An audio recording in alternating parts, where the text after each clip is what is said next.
Start करते हैं, आगे कंटिन्यू करते हैं। हम लोग पढ़े थे सीरीज और पैरेलल के बारे में, सीरीज कंप्लीट कर दिए थे और अभी स्टार्ट कर रहे हैं पैरेलल। पैरेलल में क्या होता है कि रेजिस्टेंस क्या होता है, R1 और R2 ऐसे देखिए कनेक्ट होता है। पैरेलल तो जानते हैं ना, ये मतलब ये पैरेलल हो गया, ठीक है। दो रेजिस्टेंस को क्या किया, पैरेलल में कनेक्ट किए थे यहाँ पे R1 और R2, और R1 R2 ऐसे पैरेलल में कनेक्ट होता है। और इन पैरेलल में जो होता है वोल्टेज यार क्या होता है, सेम होता है। पैरेलल में क्या होगा, वोल्टेज क्या होगा, सेम होगा, ठीक है। अगर यहाँ V वोल्ट है तो इसमें भी क्या होगा, V वोल्ट होगा, ठीक। और हम पिछले लेक्चर में बताए थे कि कैसे कैसे कैसे कैसे कनेक्ट किए थे उसको, ठीक है। अच्छा, एक मेन पॉइंट है कि पैरेलल में जो R इक्विवेलेंट होगा सबसे छोटा रेजिस्टेंस से भी छोटा होता है। जैसे क्वेश्चन कर रही है, IIT का क्वेश्चन है, तो सब ध्यान से दीजिएगा कि 1 और जैसे कि 2 कनेक्ट किए, जैसे 2 ओम पैरेलल विद 2 ओम, तो इसका R इक्विवेलेंट आपको निकालिएगा तो 1 ओम हो जाएगा, ठीक। तो देखिएगा यहाँ पे इसका R इक्विवेलेंट क्या हुआ, 1 ओम। इसमें सबसे छोटा कौन है, दोनों बराबर ही है, मतलब छोटा अगर मान लीजिए, हाँ। तो अब जैसे 1 2 जैसे इससे ज़्यादा क्लियर होगा कि 1 2 1 और 2 हम क्या किया, पैरेलल में कनेक्ट कर दिया। उसका R इक्विवेलेंट जो होगा आप वो निकाल के देखिएगा, ये 2/3 आ जाएगा, 2/3 ओम आ जाएगा R इक्विवेलेंट। 2/3 जो है 1 से छोटा है और 2 से भी छोटा है। इसका मतलब क्या होगा कि R इक्विवेलेंट जो है 1 से छोटा होगा। पैरेलल में क्या आता है कि R इक्विवेलेंट जो होता है, तो देखिए R इक्विवेलेंट निकाले कितना, 2/3 ओम। तो 2/3 ओम जो है सबसे छोटा रेजिस्टेंस कितना है, 2 ओम, 1 ओम। 1 ओम से भी छोटा R इक्विवेलेंट होगा। वही हम पॉइंट लिखा है यहाँ पे कि पैरेलल में जो होता है R इक्विवेलेंट सबसे छोटा रेजिस्टेंस से भी छोटा होता है। इसका प्रूफ हमने यहाँ कर दिया। ये 1 ओम जो सबसे छोटा रेजिस्टेंस है, R इक्विवेलेंट क्या, 2/3, जो कि 1 से छोटा है, ठीक। अच्छा, एक IIT में बहुत शानदार क्वेश्चन आया था। क्वेश्चन ये था कि ये 3 रेजिस्टेंस ABC क्या है, पैरेलल में कनेक्ट कर दिया गया किसी वोल्टेज सोर्स से, ठीक। वोल्टेज सब छोड़िए, एक सोर्स से कनेक्ट कर दिया गया, ठीक। उसमें क्या है, A greater than B greater than C है। तो इसका जो R इक्विवेलेंट में पूछा था, जैसे पिछले क्वेश्चन हम सीरीज वाला करवाए थे, सेम टू क्वालिटी का क्वेश्चन, तो इसमें पूछा था कि R इक्विवेलेंट से क्या होगा। तो R इक्विवेलेंट क्या होगा, इसका सबसे छोटा रेजिस्टेंस क्या है, C है। तो R इक्विवेलेंट जो होगा इसका C से भी कम होगा, C से भी कम होगा। ऑप्शन में दिया था ग्रेटर देन, R इक्विवेलेंट जो होगा A से बड़ा होगा, R इक्विवेलेंट जो है B और C के बीच में लाई करेगा। ऐसे 4 ऑप्शन दिया था, जिसमें जो आंसर था R इक्विवेलेंट C से कम होगा। कैसे क्या हुआ नहीं हुआ आप लोग देख सकते हैं, ठीक है। अच्छा, हम लोग जो मेन मुद्दा है ओम्स लॉ यहाँ पे लिखे थे, तो ओम्स लॉ में क्या होता है, क्वांटिटी कुछ आ रहे थे रेजिस्टेंस से रिलेटेड, इसलिए हम उसको आगे कवर कर दिया, ठीक है। अब चलिए स्टार्ट करते हैं ओम्स लॉ से रिगार्डिंग कुछ कैसे कैसे क्या होता है ओम्स लॉ में। चलिए स्टार्ट करते हैं। ओम्स लॉ स्टार्ट करने से पहले हम एक पॉइंट को डिफाइन करेंगे, पोटेंशियल। पोटेंशियल क्या होता है, पोटेंशियल क्या होता है, देखिए ये पोटेंशियल, पोटेंशियल और पोटेंशियल डिफरेंस, हिंदी में बोलते हैं विभव और विभवांतर, ठीक है। देखिए पोटेंशियल जो डिफाइन करते हैं एक यूनिट चार्ज को, हाँ ठीक है, एक पोटेंशियल डिफाइन करते हैं वर्क,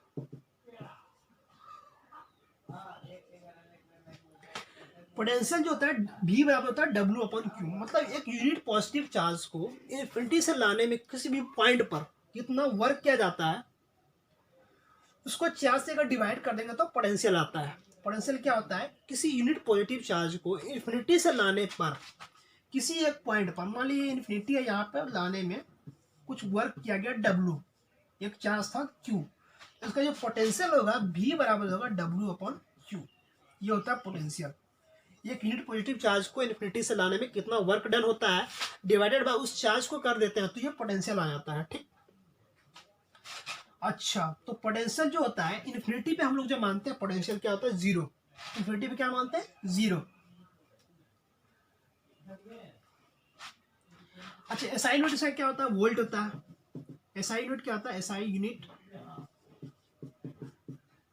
वोल्ट होता है, ठीक है।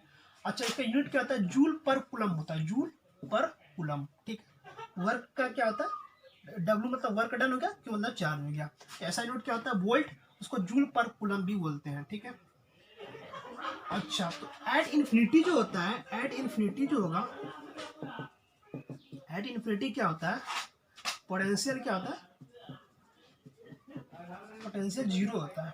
ठीक, तो इन्फिनिटी पे जीरो है, यहाँ पे इन्फिनिटी से लेकर हम किसी एक पॉइंट पे टेबल पे रख दिए, मान लीजिए चार्ज, एक पॉइंट चार्ज को इन्फिनिटी से उठाए और एक टेबल पे रख दिए, तो इन दोनों के बीच में क्या हुआ, पोटेंशियल डिफरेंस हुआ। ठीक है, तो वो पोटेंशियल डिफरेंस को बोलते हैं, ये पोटेंशियल वी से डिनोट करते हैं, उसका ऐसा यूनिट बता दिया, वोल्ट होता है, जूल पर कूलम होता है। ठीक, अच्छा, तो ओम्स लॉ में क्या होता है, ये पोटेंशियल का कमाल है। पोटेंशियल ओम्स लॉ जो देता है, ये पोटेंशियल डिफरेंस, इलेक्ट्रिक करंट और रेजिस्टेंस में रिलेशन बताता है। ये बहुत ज्यादा इंपॉर्टेंट, सब जगह यूज होता है, यूनिवर्सल लॉ है, ध्यान से देखिएगा, ध्यान से समझिएगा। ठीक है, तो ओम्स लॉ बताया था कि एनी कंडक्टर, किसी भी कंडक्टर में, ये कोई कंडक्टर है, इन एनी इलेक्ट्रिकल कंडक्टर क्या होता है, पोटेंशियल डिफरेंस जो होता है directly proportional to electric current. क्या होता है, ये कोई कंडक्टर है, ये कंडक्टर है, किसी भी कंडक्टर में क्या होता है, पोटेंशियल डिफरेंस जो होता है directly proportional to electric current. ठीक, ये प्रोपोर्शनलिटी कांस्टेंट अगर हटता है तो V बराबर आ जाता है आर आई।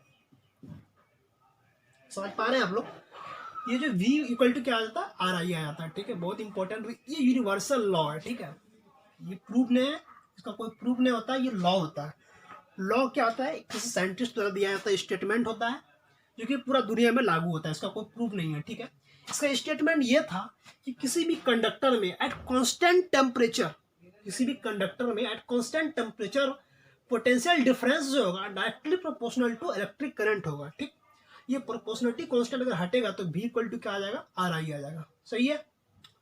अच्छा, अगर हम इसका ग्राफ देखें V वर्सेस I का, तो आपको पता चले कि कैसा होता है। अच्छा, V वर्सेस I का अगर ग्राफ देखें, ये V वर्सेस I है, V वर्सेस I होगा, इसका जो ग्राफ होता है एक स्ट्रेट लाइन होता है पासिंग थ्रू ओरिजिन। ये क्या है, स्लोप बताता है, ये रेजिस्टेंस है। ये एक्स एक्सिस की तरफ हम किसका ग्राफ बना रहे हैं, I का, और वाई एक्सिस की तरफ V का। ठीक है, ओम्स लॉ में क्या होता है, V equal to I R. तो V वर्सेस I का जो ग्राफ होता है उसमें स्लोप कौन बताता है, रेजिस्टेंस बताता है। क्या स्लोप, ये क्या है, स्लोप बताता है, ये स्लोप। और स्लोप बराबर होता है, स्लोप बराबर होता है टेन थीटा। ठीक है, ये थीटा अब यहाँ एक्स एक्सिस के साथ ले सकते हैं, ये थीटा है। ठीक,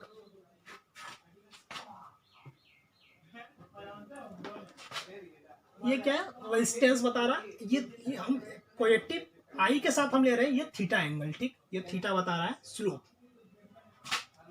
फिर से एक बार रिवीजन कीजिएगा ओम्स लॉ का, क्योंकि ये बहुत सुंदर, बहुत शानदार नियम है ओम्स का, जो पूरा दुनिया में लागू होता है कि किसी भी कंडक्टर में एट कांस्टेंट टेम्परेचर वोल्टेज जो होता है directly proportional to electric current. ठीक, प्रोपोर्शनलिटी हटाते हैं तो क्या आता है, V equal to R I. ठीक, ये ओम्स का नियम है। ठीक, अच्छा, V वर्सेस I का जब हम ग्राफ बनाते हैं तो ये देखिएगा, ध्यान से देखिएगा, ये y equal to M X का ग्राफ है, y equal to M X का ग्राफ है, और m यहाँ पे क्या होता है, स्लोप होता है ना। तो y एक्सिस की तरफ V और x एक्सिस की तरफ I का ग्राफ बना दिया, और ये स्लोप क्या है, r। कंपेयर कर यहाँ से कीजिएगा तो m बराबर क्या आ रहा है, r, तो ये r क्या है, स्लोप बता रहा है। और स्लोप क्या होता है, टेन थीटा होता है, आप लोग पढ़े होंगे क्लास 10 11th में। ठीक है, अच्छा, एक क्वेश्चन इससे रिलेटेड करके देखते हैं। ठीक है, ओम्स लॉ का प्रूफ हम बता दिया आपको, it is not a proof, just a valid statement. Okay, तो एक क्वेश्चन जैसा ध्यान से देखेगा, एक क्वेश्चन पूछा था, आइडिया क्वेश्चन नहीं है, V वर्सेस I का ग्राफ पूछा था। V वर्सेस I का ग्राफ दो को दिया था, ये दे दिया था R1, ये दिया था R2।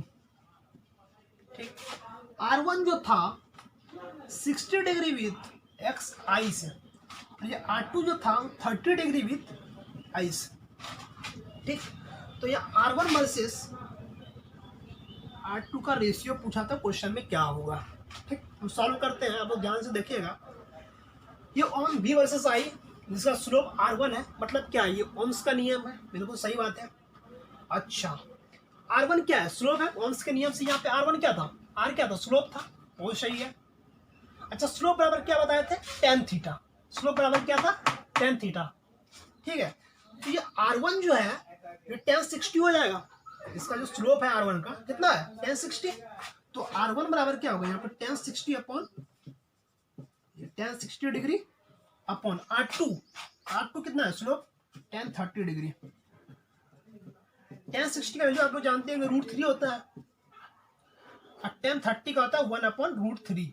ये √3 ऊपर चल जाएगा तो ये हो जाएगा 3/1 का रेशियो क्या आ जाएगा, 3:1। बहुत अच्छा क्वेश्चन था, और ये आईआईटी में शायद पूछा हुआ क्वेश्चन है शायद। तो बहुत सिंपल क्वेश्चन आते हैं, आप लोगों को ध्यान देखना है बेसिक क्वांटिटी क्या है इसका। चलिए एक बार हम क्विक रिवीजन, जितना पढ़ाई की अभी तक हम लोग, उसका क्विक रिवीजन आप लोग को 5 मिनट में दे रहे हैं। आप लोग जल्दी जल्दी से स्क्रीनशॉट लेते जाइएगा, ठीक है। चलिए स्टार्ट करते हैं क्विक रिवीजन। हम लोग क्या स्टार्ट कर रहे हैं, क्विक रिवीजन, ठीक है। चलिए स्टार्ट करते हैं रफ्तार में। आप लोग बीच बीच में क्या कीजिएगा, आप लोग का ड्यूटी है कि आप लोग क्वेश्चन कीजिए और कमेंट सेक्शन में क्वेश्चन को भेजिएगा, जो डाउट होता है तो उसको हम सॉल्व करके आप लोग को बताएंगे, ठीक है। कुछ दिन में हम आपको व्हाट्सएप नंबर भी प्रोवाइड करेंगे, जिसके आप लोग डाउट क्वेश्चन जो है व्हाट्सएप पे भेज सकें, ठीक है। चलिए स्टार्ट करते हैं क्विक रिवीजन। अभी तक मैं जितना पढ़ाई किया उसका क्विक रिवीजन कर रहे हैं, ठीक। क्विक रिवीजन, क्विक रिवीजन हम क्या कर रहे हैं, सबसे पहले हम पढ़े इलेक्ट्रिक करंट के बारे में। इलेक्ट्रिक करंट क्या था, flow of charge per unit time, flow of charge per unit time को बोलते हैं इलेक्ट्रिक करंट। तो आई बराबर हम क्या पढ़े थे, Q/T, ठीक है। और इसका जो यूनिट होता है वो एम्पेयर होता है, ठीक। एम्पेयर पढ़े थे, यूनिट क्या पढ़े थे, एम्पेयर, एम्पेयर पढ़े थे, इसको ए से डिनोट करते हैं, ठीक है। इसको कूलम पर सेकंड से भी डिनोट करते हैं, ये कूलम पर सेकंड, एम्पेयर को कूलम पर सेकंड बोलते हैं, बिल्कुल सही बात है। अच्छा, इसके बारे में और पढ़े थे कि आई जो होता है, करंट जो होता है, उस कलर क्वांटिटी है, बहुत सुंदर बात है। तो डायरेक्शन इसमें बहुत बेहतरीन होता है, हम बता चुके हैं पहले कि डायरेक्शन बहुत बहुत बढ़िया होता है डायरेक्शन, लेकिन फिर भी ये स्केलर क्वांटिटी क्यों है, because it follows the scalar law, it does not follow the vector law और law of parallelograms, that's why current is a scalar quantity, okay. चलिए ठीक है, बहुत सुंदर बात है। अच्छा, हम बताए थे आपको कि आई बराबर, ये क्या होता था, एवरेज करंट होता था, एवरेज होता था, ठीक। आई बराबर dQ/dt जो था, ये क्या था, इंस्टेंटेनियस करंट था, ठीक। जैसा बताए थे, इंस्टेंटेनियस में क्या बताए थे कि अगर कोई भी चार्ज टाइम के फंक्शन में दिया गया है तो उसको हम क्या करते हैं, टाइम के रिस्पेक्ट में एक बार डिफरेंशिएट करते थे, और जिस टाइम पे हमको वैल्यू निकालना था करंट का, उससे निकल जाता था इंस्टेंटेनियस करंट, बिल्कुल सही बात है। चलिए ठीक है, उसके बाद हम लोग पढ़े थे रेजिस्टेंस के बारे में, पढ़े थोड़ा बहुत। तो रेजिस्टेंस के बारे में क्या पढ़े, ये रेजिस्टेंस को ग्रुपिंग करते हैं, होता है सीरीज ग्रुपिंग, होता है पैरेलल ग्रुपिंग। सीरीज में कैसे करते थे, सीरीज में क्या करते थे, ये कैसे ऐसे करते थे, इसका फिर ये R इक्विवेलेंट लिख देते थे, ये R1 मान लीजिए, ये R2 है, तो R इक्विवेलेंट जो लिखते थे R1 + R2 लिखते थे, बिल्कुल सही है यहाँ तक। अच्छा, मेन पॉइंट ये था इसमें कि सीरीज में क्या होता है, करंट सेम होता था। करंट अगर यहाँ पे आई है तो यहाँ भी क्या होगा, आई है। सीरीज में करंट सेम होता था, करंट सेम होता था, करंट सेम होता था, बिल्कुल सही है। अच्छा, और बताए थे कि सीरीज में रेजिस्टेंस का जो R इक्विवेलेंट होता है ना, वो क्या होता है, सबसे बड़ा से भी बड़ा होता है। इसका जो R इक्विवेलेंट था, ये सबसे मान लीजिए R2 जो है ग्रेटर था इस क्वेश्चन में R1, तो इसका जो R इक्विवेलेंट होगा R2 से भी क्या होगा, बड़ा होगा, बिल्कुल सही बात है, यहाँ तक क्लियर है। उसके बाद हम लोग पढ़े थे पैरेलल कनेक्शन के बारे में, पैरेलल कनेक्शन के बारे में पढ़े थे कि पैरेलल में क्या क्या कैसे कैसे क्या होता है। पैरेलल में क्या होता है कि दो रेजिस्टेंस को पैरेलल में कनेक्ट कर देते हैं। पैरेलल कैसे होता है आप लोग बिल्कुल जानते हैं, पहले से वाकिफ है इस बात का। अच्छा, ये R1 है, ये R2 है, तो इसका R इक्विवेलेंट जो लिखते थे हम लोग, 1/R इक्विवेलेंट जो लिखते थे, 1/R1 + 1/R2, ये R इक्विवेलेंट लिखते थे। अच्छा, पैरेलल में हम लोग क्या जानते थे कि पैरेलल में जो है, यहाँ पे जो वोल्टेज ड्रॉप होगा V, पैरेलल में क्या होता है, वोल्टेज का ड्रॉप दोनों जगह क्या होता है, हर जगह सेम होता है, अगर ये दोनों R1 R2 अगर पैरेलल में है तो इसमें जो वोल्टेज ड्रॉप होगा V, सेम वोल्टेज ड्रॉप होगा R2 में V।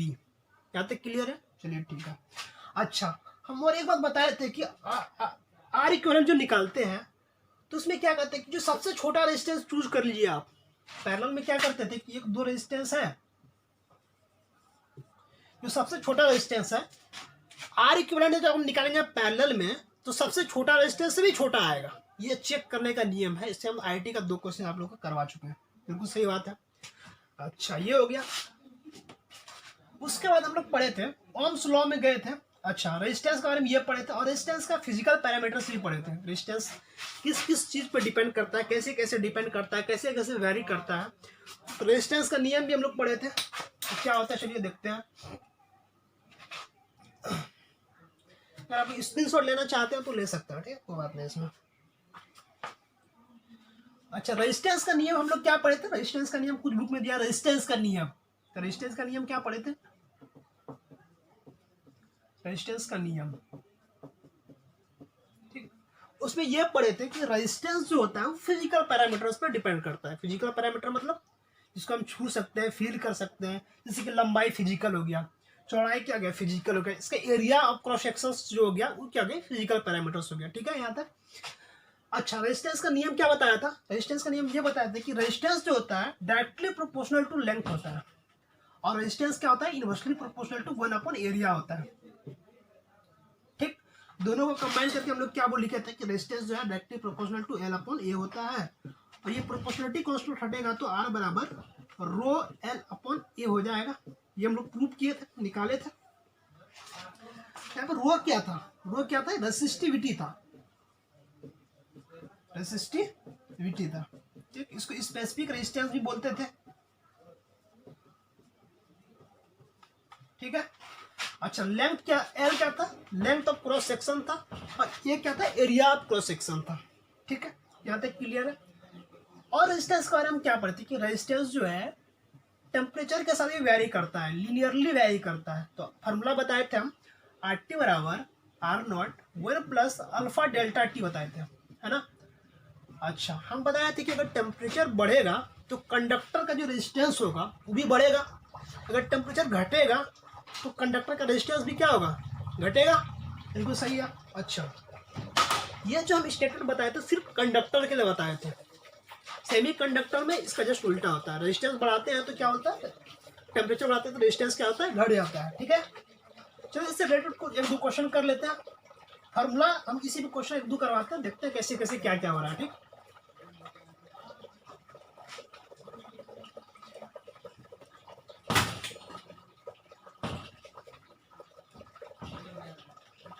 तो क्वेश्चन ये था कि एक मान लीजिए कोई कंडक्टर है, ठीक, लेंथ L का है,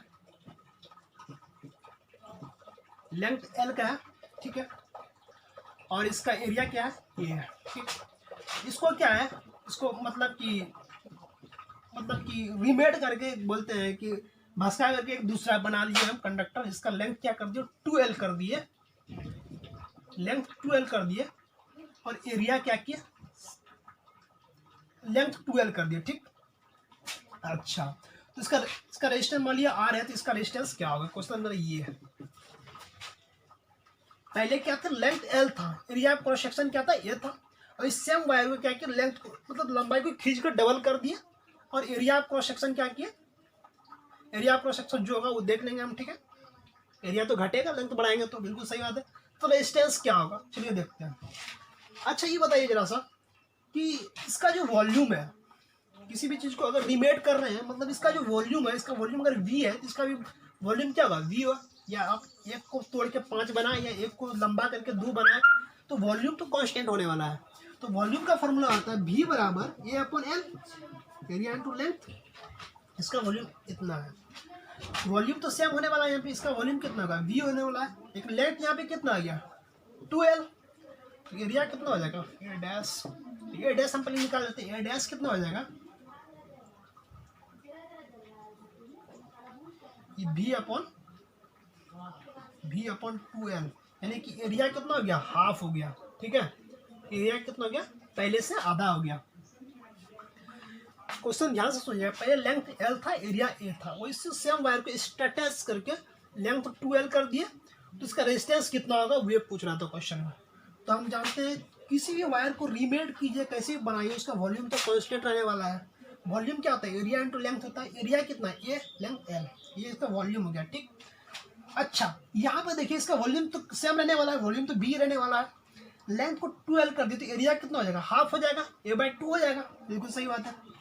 जब एरिया A/2 हो गया तो रेजिस्टेंस कितना हो जाएगा, R बराबर रो, लेंथ कितना है 2L है ना, लेंथ तो यहाँ पर 2L है।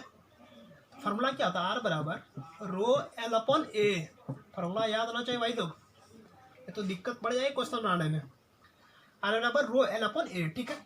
अच्छा R बराबर रो, लेंथ कितना था 2L, हमको रेजिस्टेंस पूछा, रेजिस्टेंस निकाल रहे हैं, ठीक। R बराबर रो हो गया, लेंथ 2L हो गया, अपने एरिया कितना है A/2, A/2। इसको सॉल्व कीजिएगा तो rho into 2L upon A into 2, तो ये हो जाएगा 4 times rho L upon A।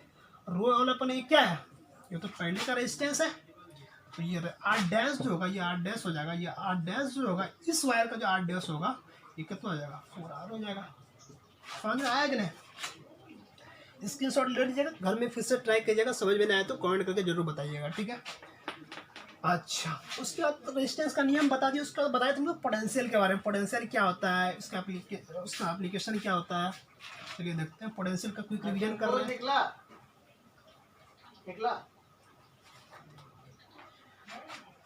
ठीक है, ये पोटेंशियल क्या होता था, पोटेंशियल बताया तो पोटेंशियल होता क्या एक्चुअली में। दुमका रोड में तो देखिए वहाँ खुला हुआ था, उसके बगल में कौसर के बगल में, हाँ लाइन बहुत। चलो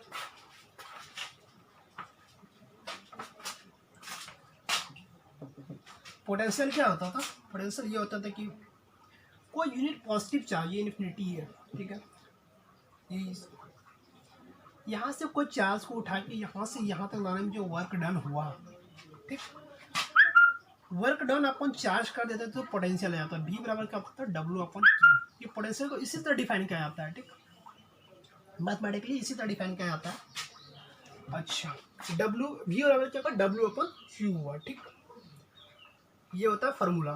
तो W बराबर यहाँ से वर्क डन का भी फार्मूला निकाल सकते हैं, वर्क डन क्या होगा W=QV, ठीक है। अच्छा पोटेंशियल को V से डिनोट करते थे, ये पोटेंशियल है, पोटेंशियल डिफरेंस PD इसको बोलते हैं। इसका ऐसा यूनिट वोल्ट होता था, वोल्ट, और इसका यूनिट क्या होता था जूल पर कूलम, ठीक है, जूल पर कूलम, ठीक। तो इस तरह डिफाइन करते थे। तो W/QV, देखिए यहाँ पे जो हम जितना भी चीज़ करा रहे हैं आप लोग को, ये कॉम्पिटिटिव पॉइंट ऑफ व्यू से हम बना रहे हैं वीडियो, हम ये समझ ले रहे हैं कि आप लोग को बहुत चीज़ आ रहा है, और बोर्ड के लिए हम बेसिकली इसका वीडियो बनाएंगे, शुरू से बनाएंगे, बहुत अच्छा से चीज़ डील करेंगे। वैसे हम यहाँ आपको क्विक रिवीजन करवा रहे हैं, इससे कि जल्दी से हम टॉपिक कवर करें और आप लोग जो है किसी भी कॉम्पिटिटिव एग्जाम के लिए बैठे हैं आसानी से, ठीक है। और थोड़ा सा आप लोगों से रिक्वेस्ट है कि आप लोग पढ़ाई तक जो चैनल है हम लोग बहुत मेहनत करके बनाए हैं वीडियो, आप लोग शेयर सब्सक्राइब लाइक ज़रूर करें, और अधिक से अधिक शेयर करें, अधिक से अधिक कमेंट करें, अधिक से अधिक जो भी है इसके रिलेटेड सब कुछ करें आप लोग। धन्यवाद।